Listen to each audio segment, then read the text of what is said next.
Olá, pessoal! Hoje eu estou aqui no Dunk Entrevista com dois convidados que me deixam muito felizes de terem aceito esse meu convite para a gente conversar a respeito das suas práticas de rede e dos muitos desafios que eles encontram atuando na cadeia do alumínio. Estou aqui com o Roberto Cassinaga e também o Elisandro Júnior, que são pessoas que estão à frente do dia a dia financeiro da Alcast, que é uma empresa que fica no Paraná. E agora eu vou deixar eles contarem um pouquinho mais sobre como funciona a companhia e a atuação deles. Bem-vindo, Roberto e Elisandro. Obrigado, bom dia. Bom dia. Bom dia. Bem, vou fazer minha apresentação, então, depois eu deixo o Roberto antes da gente falar. Bom, como a Berenice falou, eu sou Elisandro. Hoje eu sou diretor de trading da parte na Alcache. Então, hoje eu sou responsável por toda a parte de importação e distribuição de alguns produtos aí que a gente distribui também no mercado. Mas comecei a minha vida na Alcaixa, a minha carreira, como sempre na área do comércio exterior e na área de compras, né? Então, particularmente fiz toda a parte de compras da commodity do alumínio, né? Então, sempre LME e dólar. Então, estou aqui hoje por conta desse planejamento de compras aí fazem 7 anos aí já. Excelente. E com base em todo esse planejamento e execução, todo esse processo de compras, o Roberto, que está lá no dia a dia financeiro e tesouraria, toma as suas decisões de derivativos. E ele já vai nos contar mais detalhes sobre isso. Roberto, bem-vindo. Conta um pouquinho mais, por favor, para a gente sobre a sua atuação no Cash. Ok. É um prazer estar aqui contigo, Berenice, e compartilhando aqui com o nosso colega Elisandro Júnior. Eu estou no grupo já há mais de 20 anos, já passei por várias áreas, né, da companhia, mas hoje estou no posto aí de gerente corporativo, de planejamento tributário, financeiro e rede, né? Pela complexidade aí que a gente vai ver, vai discutir um pouco aí, ele também estou incumbido dessa missão.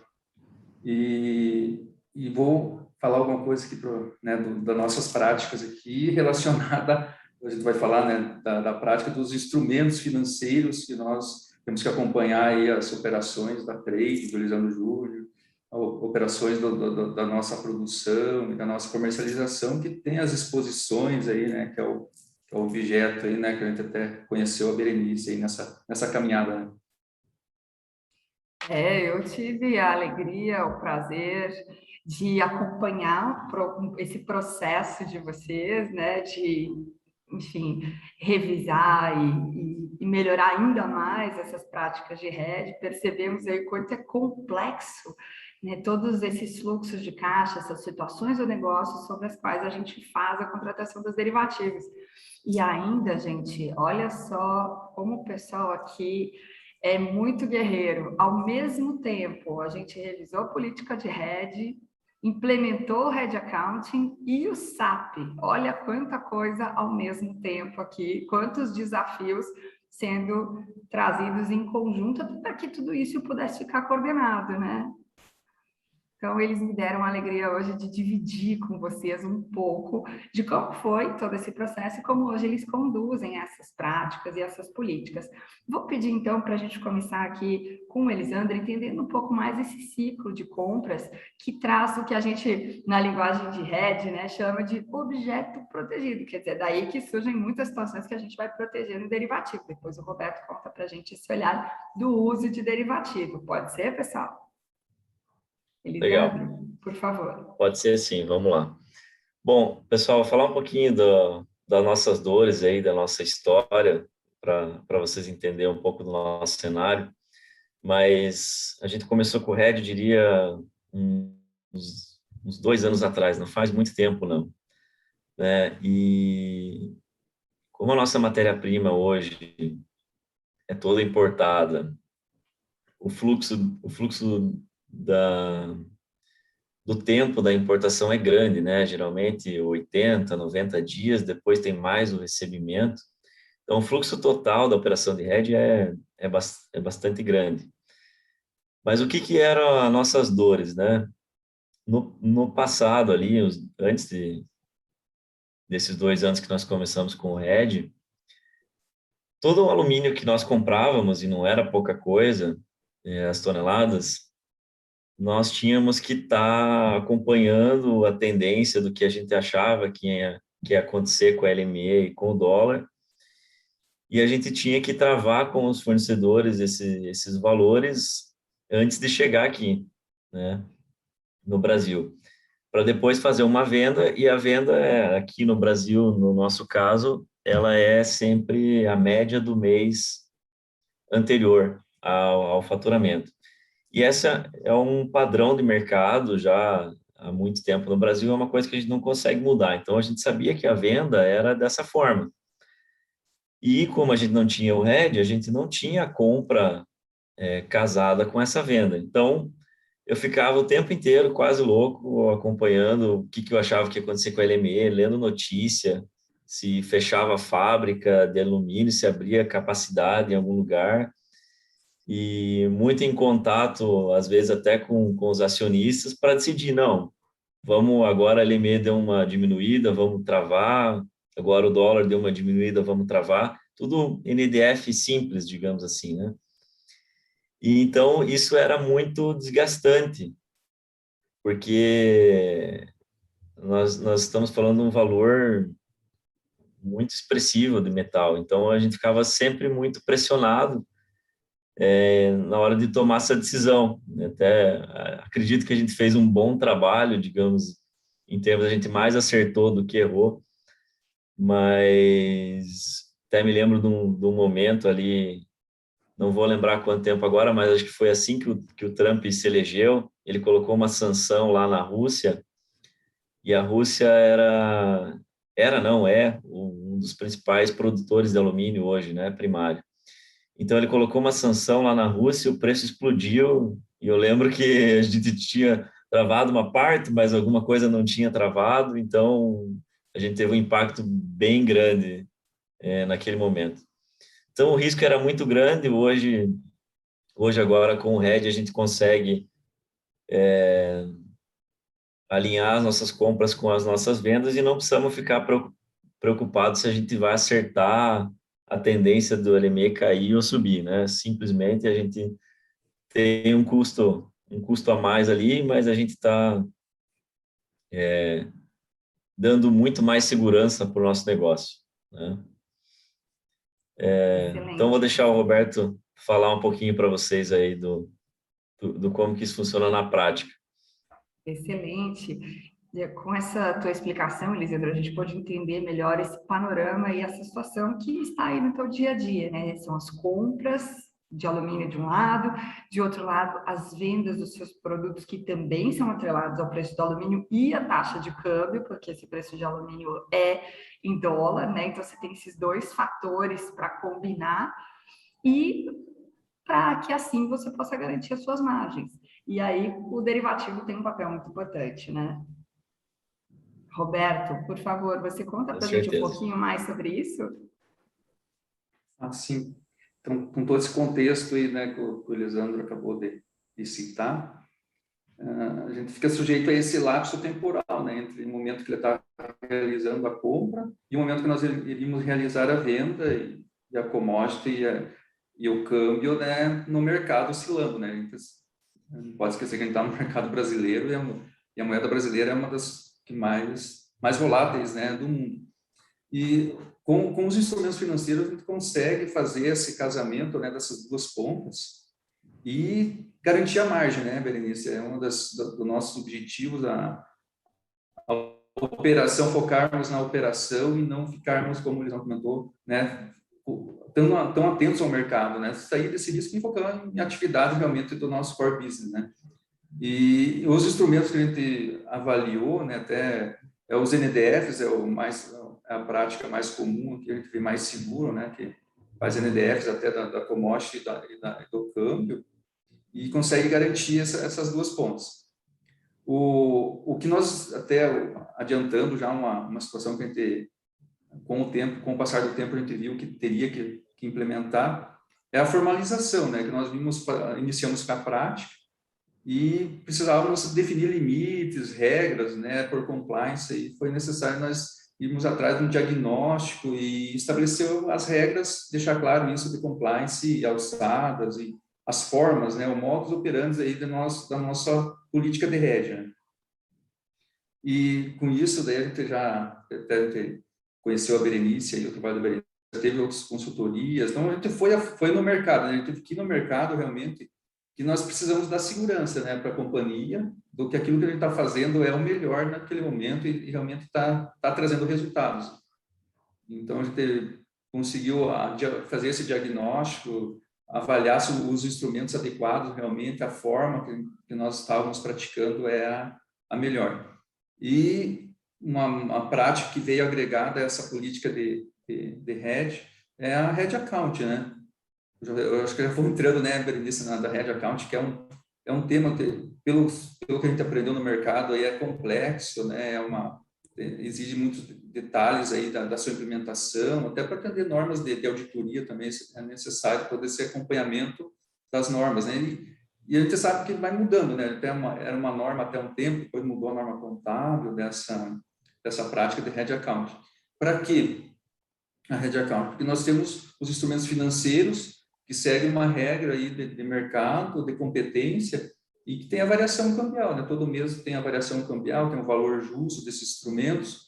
Na outra ponta, o objeto de hedge ali, que é a exposição, também está oscilando, tem algum fornecedor a pagar que é em dólar. Então, isso no resultado, o acionista, no momento de ele ver esse resultado no mês a mês, também não tinha aquela assertividade se aquele resultado representa realmente o resultado da operação, né? Então, nós vimos como extremamente necessário implementar as normas da hedge account, justamente para esse resultado ficar mais adequado, né? Então, a gente consegue fazer o casamento realmente, quando ocorrer aquela variação, com aquele objeto que está sendo protegido, né? Perfeito. E é interessante, até para a gente pontuar aqui para quem nos acompanha no canal, que a decisão de implementar o Hedge Accounting, ela muda a forma como você contabiliza a marcação ao mercado ou o valor justo e também o ajuste, né, o resultado final dos derivativos, assim como desses fluxos de caixa que são protegidos. Então, ela impacta a contabilidade e, consequentemente, o lucro contábil. O resultado contábil, né, as diversas linhas ali que podem, de alguma maneira, ser afetadas por uma variação de preço do alumínio, do câmbio, enfim, dessas situações de risco que a gente está protegendo. E vocês entenderam que isso era importante, necessário, e agora estão aí colhendo os frutos dessa implementação. E eu acho que, pelo que eu acompanhei, pelo que você também falou, um dos principais benefícios é você agora enxergar melhor essas situações que antes, né, de repente se confundiam ali, você não entendia muito bem o que era a variação do alumínio, o que era o câmbio, né, o que exatamente estava vindo naquelas linhas financeiras. Né? E aí, com a implantação do Hedge Accounting, você tem uma visibilidade, entende melhor como é que esses fatores de risco afetam o teu negócio e como é que o derivativo te protege. Então, hoje, você também, né, Roberto, faz aí apresentações internas para a diretoria mostrando claramente todos esses efeitos, a contabilidade também vem ajustada de uma maneira que vocês entendem melhor e conseguem, assim, gerenciar melhor o negócio, não é? Isso, perfeitamente. O tema Hedge Accounting já é um tema complexo, né? É uma contabilidade sofisticada, né? A gente entende que tem que ter um maior afinco aí para chegar nesses números, tem teste de efetividade, tem designação, né? Tem que estar tudo bem esclarecido, né? Para daí nós partirmos para o monitoramento, que é aquela situação de avaliar se realmente está sendo efetivo e trazendo maior segurança para os resultados, né? Tem que estar essa transparência, está em total sentido fazer isso, né? Então, dentro dos valores da companhia, da seriedade que é executado o nosso dia a dia, nós vemos como totalmente, né, 100% necessário, né? Não tem como fazer somente o RED econômico sem depois ter essa comprovação no dia a dia, porque realmente é para mostrar que a margem está sendo garantida, né? Que não podemos facilitar, isso é para facilitar. É complexo, mas é para facilitar o dia a dia e trazer maior segurança mesmo, né, para o resultado. Um ponto que eu queria aproveitar, comentar, é que realmente essa questão da apuração do resultado, ela não é muito simples, né? Até a gente sofreu bastante com isso, porque o RED já é bastante complexo, né? Eu já sofri bastante, aí acho que o pessoal também deve ter sofrido, porque realmente, que nem, dá um exemplo, a gente contratou o SAP lá, estamos fazendo todo o nosso sistema. O SAP é para ser hoje o que tem de melhor em relação a sistema no mundo. E nós tínhamos que contratar o que tinha de mais avançado dentro do sistema, por causa que o RED é o que é o topo lá do financeiro. Não tem nada, digamos assim, mais avançado que isso dentro do sistema, né? Então, quando a gente fala de apuração de resultado, é bem difícil, porque às vezes você está levando para pessoas que precisam entender isso e elas não estão acostumadas, né? Então, às vezes, quando o ajuste dos bancos ele vem negativo, muitas vezes ali os acionistas acham que deu prejuízo na operação e que o hedge não foi feito correto ou não foi bom, né? Então, é um desafio bem grande esse ponto. Hoje nós melhoramos bastante, mas não foi. Nós tivemos que fazer diversas apresentações para a gente conseguir chegar no nível de apresentação entendível, né, por eles. Sim. Pois é, Elisandro, você sabe que esse ponto que você trouxe é algo que eu encontro seguidamente por aí nas companhias, principalmente nas companhias de dono, que os acionistas participam ali desse dia a dia ativamente e não estão tão acostumados ainda com o uso de derivativos. Às vezes, quando o derivativo gera um ajuste a pagar, a gente ouve aquela frase: perdemos dinheiro com essa operação de derivativos.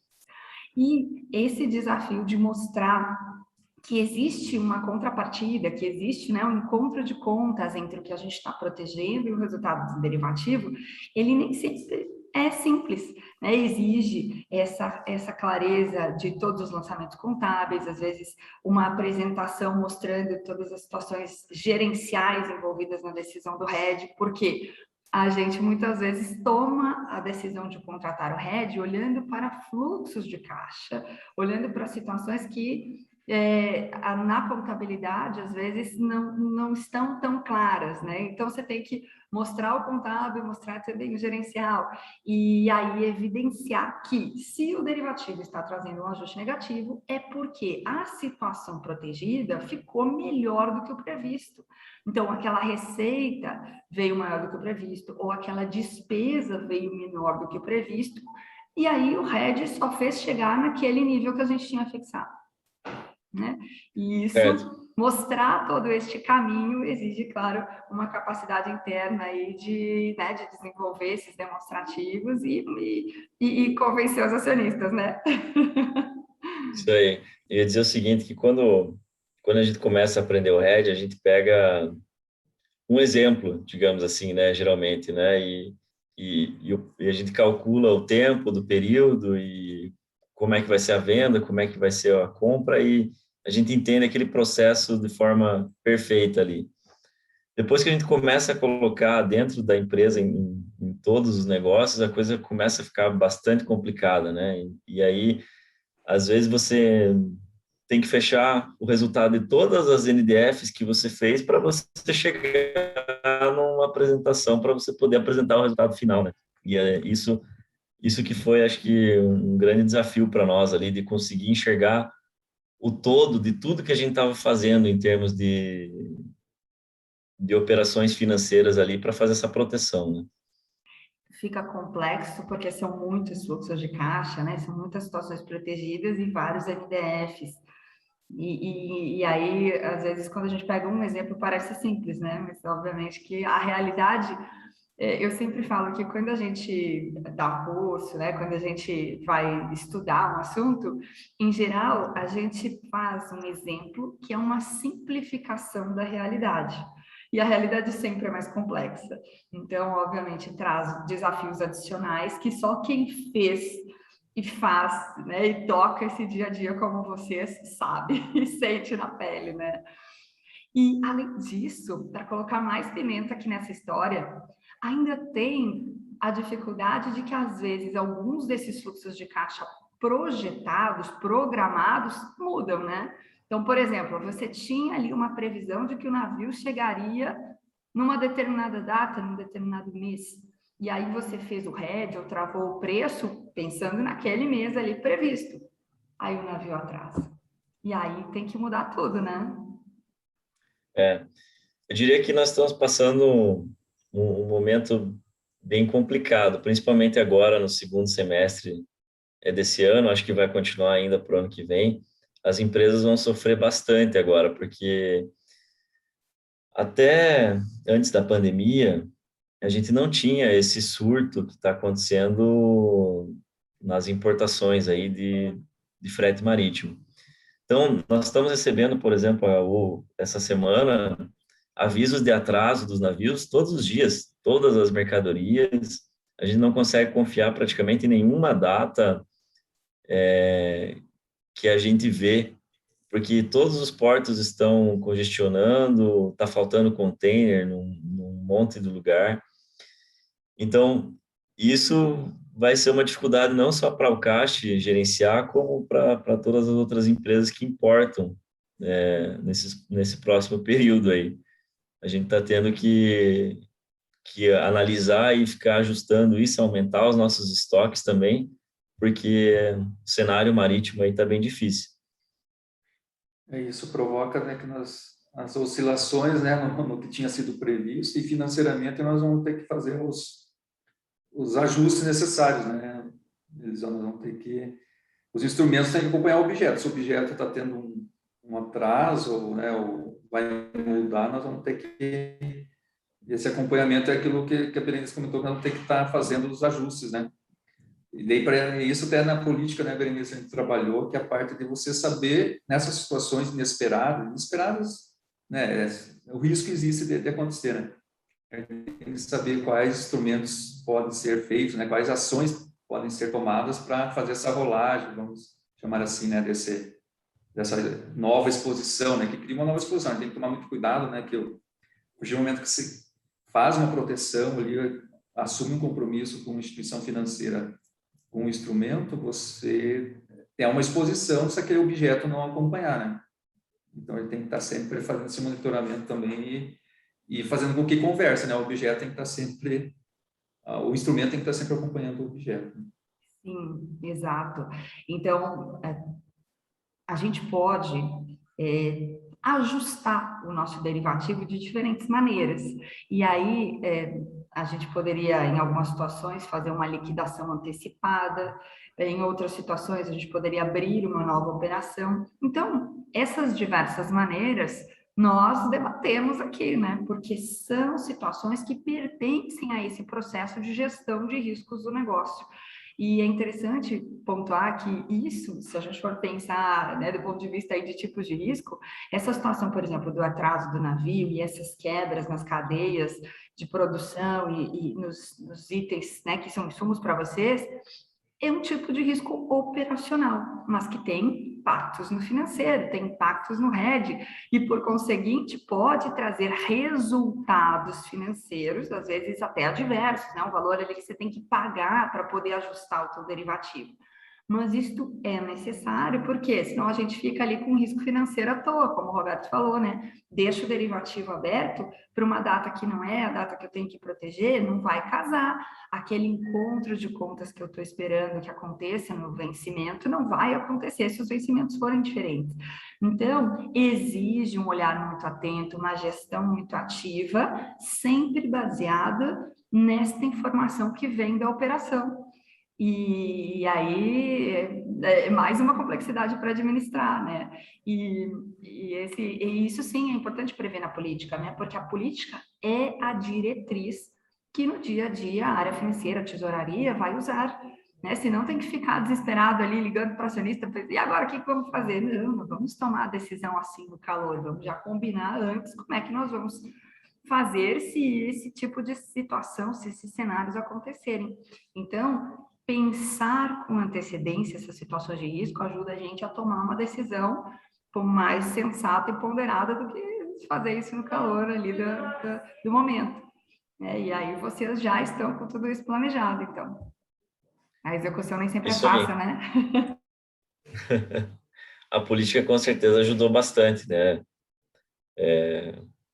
Ter essas regras pré-definidas aí, né? Porque aí a gente já tem uma linha de raciocínio para quando acontece alguma coisa fora do planejado inicial, né? Bem, pessoal, olha, foi riquíssima essa nossa conversa. Eu agradeço muito por vocês terem dividido conosco, com todas as pessoas que acompanham aqui o canal da Aqui Entrevista. Vocês certamente ajudaram a inspirar outros financeiros e tesoureiros que estão no dia a dia dessas decisões de hedge, que estão na cadeia do alumínio ou de outras commodities e vivem situações parecidas com as que vocês estão vivendo, viveram, né? E muitas lições e aprendizados de como vocês endereçaram essas questões. Agradeço muito a participação de vocês e quero deixar aqui um espaço para vocês darem um recado final, quem sabe falarem um pouco aí do que vocês sugerem para quem também está nesse dia a dia da cadeia do alumínio ou da gestão de negócios que envolvem commodities e câmbio. Por favor, Elisandro, quer deixar o seu recado aqui para quem nos acompanha? Tá bom, com certeza. Bom, primeiramente queria agradecer também, muito obrigado aí pela oportunidade de a gente estar tendo essa conversa. Se eu puder deixar uma última recomendação, eu diria que acho que é muito importante estar bem alinhado com a parte comercial da empresa, porque muitas vezes a parte comercial ele não está preocupado com o que vai acontecer no financeiro, ele está preocupado em cumprir lá a meta de venda. Mas para nós que estamos fazendo hedge, é muito importante que a previsão de vendas também seja o mais assertivo possível, né? Porque senão a gente tem que ajustar o nosso hedge também. Então, isso também foi e vem sendo uma batalha grande aí, da gente tem que dividir isso aí com os colegas comerciais e falar, cara, pelo amor de Deus, me ajuda aí, vamos fazer uma previsão junto aí, vamos ser um pouco conservador, talvez, mas não vamos falar, não, vou vender muito mais só por falar, e daí depois não acontece, a gente se ferra aqui. Então, vamos se ajudar aí, fazer uma previsão, envolver o PCP. Então, realmente, o RED precisa estar envolvido na companhia como um todo, né? Acho que o meu recado é esse. Obrigado. Excelente, muito obrigada, Elisandro Júnior. Roberto, por favor. Bom, primeiramente, Berenice, obrigado pelo espaço, né? Falar desse tema aí que está no nosso dia a dia.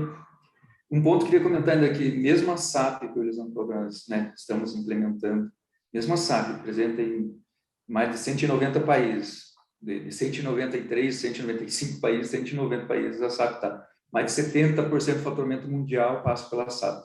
Mesmo assim, nós temos previsto para 2022, 2023, regras ali de head accounting que vai funcionar. Então, ele não é 100% ainda controlável num sistema como o SAP, para vocês entenderem a complexidade que é. Mas, por outro lado, conhecimento, acho que é sempre necessário, né? Essa busca, porque ele traz oportunidades, né? Além de proteger o negócio, traz oportunidades. Você consegue, tendo esse conhecimento, você consegue fazer negócio, novos negócios. Você tem no dia a dia, tem situações aí, como até clientes, às vezes, clientes da companhia que não tem essa prática, nós estamos tendo oportunidades aí de fazer negócio aí, usando o RED, né, para isso.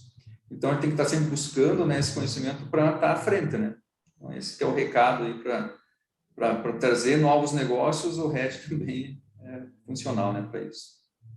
Foi muito interessante você ter comentado esse ponto, Roberto, porque a gente tem nessa cadeia, né, cliente-fornecedor, às vezes, alguns clientes seus, por exemplo, que não teriam condições de lidar com essa complexidade toda de variação de preço de alumínio, variação de taxa de câmbio, e aí para esses você já poderia fazer esse hedge, né? Entregar um preço fixado, trazer mais previsibilidade para essa compra que ele está fazendo de você. Então, às vezes, você também sendo esse provedor de hedge para o teu ecossistema, também te ajuda a viabilizar. Olha, gente, não foi nenhuma nem duas vezes que eu ouvi pessoas da área comercial dizendo: se eu pudesse fazer essa venda já com o câmbio fixado ou com o preço dessa commodity fixado, eu venderia mais. Né? Porque às vezes o seu cliente não consegue administrar isso. E aí você pode prover essa solução se você está bem equacionado, né, para fazer esse hedge internamente. Muito legal, gente. Excelente. Eu agradeço mais uma vez a participação de vocês. Desejo que vocês continuem aí seguindo firmes e fortes no crescimento de vocês e fazendo esse crescimento sustentável também do ponto de vista financeiro. E sucesso a vocês. Sigam firmes e fortes. Muito obrigada. Muito obrigado. Obrigado, Berenice. Obrigado.